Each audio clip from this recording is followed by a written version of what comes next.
జూబ్లీహిల్స్లోని పెద్దమ్మ తల్లి దేవాలయానికి భక్తులు పోటెత్తారు. దసరా పర్వదినం సందర్భంగా పెద్దమ్మ తల్లి ఆలయంలో ప్రత్యేక పూజలు నిర్వహించారు. అమ్మవారిని దర్శించుకోవడానికి వచ్చిన భక్తుల క్యూలతో ఆలయ పరిసర ప్రాంతాలు నిండిపోయాయి. భక్తులకు ఎలాంటి అసౌకర్యం కలగకుండా ప్రత్యేక ఏర్పాట్లు చేశారు.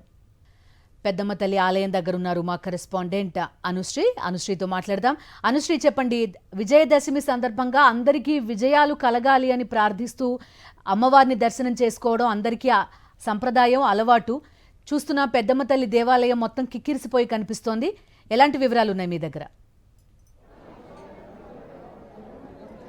రైట్ బిందు, తెల్లవారుజాము నుంచి అమ్మవారి దర్శనానికి భక్తుల్ని అనుమతించిన పరిస్థితి. దానికి ముందు తెల్లవారుజామునే అమ్మవారికి ప్రత్యేక కైంకర్యాలు, విశేష పూజలు నిర్వహించారు ఆలయ అర్చకులు. ఆ తర్వాత నుంచి భక్తులు కొన్ని వేల సంఖ్యలో అమ్మవారి దర్శనం పూర్తి చేసుకున్నారని చెప్పొచ్చు. దాదాపు 4 క్యూ లైన్లను ఏర్పాటు చేసి వారి దర్శనానికి ఎటువంటి ఆటంకం లేకుండా సునాయాసంగా దర్శనం జరిగే ఏర్పాట్లను ఆలయ నిర్వాహకులు ఏర్పాటు చేశారు.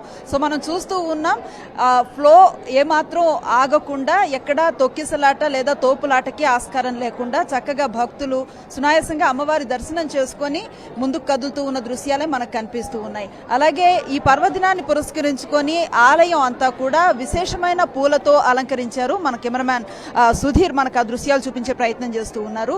ఆలయం అంతా కూడా ఇలా విశేష పూల అలంకరణతో పాటు విద్యుత్ దీపాలంకరణ కూడా చేశారు. సాయంత్రం కూడా విశేషమైన పూజలు అమ్మవారికి నిర్వహించబోతున్నారు.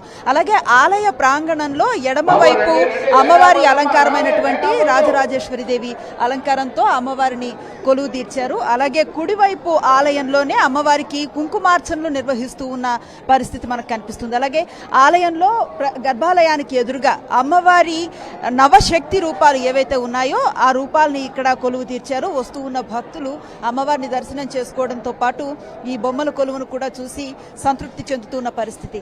సాధారణంగా భారతదేశం అంతటా కూడా దసరా ఉత్సవాలకు మనకి కనిపిస్తూ ఉంటాయి. ఉత్తరాదిలో ప్రధానంగా రావణ దహనం చేస్తూ ఉంటారు. అలాగే దక్షిణాదిలో శక్తి ఆరాధన చేస్తూ ఉంటారు. ఇక తెలంగాణ, ఆంధ్రాల్లో అయితే బొమ్మల కొలువు, బతుకమ్మ వేడుకలు నిర్వహించడం మనం చూస్తూ ఉంటాం. మొత్తం మీద ఈ రోజు వస్తూ ఉన్న భక్తులకి అమ్మవారికి సంబంధించి సునాయాసమైన దర్శనం ఇప్పించడంతో పాటు అమ్మవారి ప్రసాదమైనటువంటి అన్నప్రసాద వితరణ కూడా నిర్వహిస్తున్నట్లుగా నిర్వాహకులు చెప్తూ ఉన్నారు.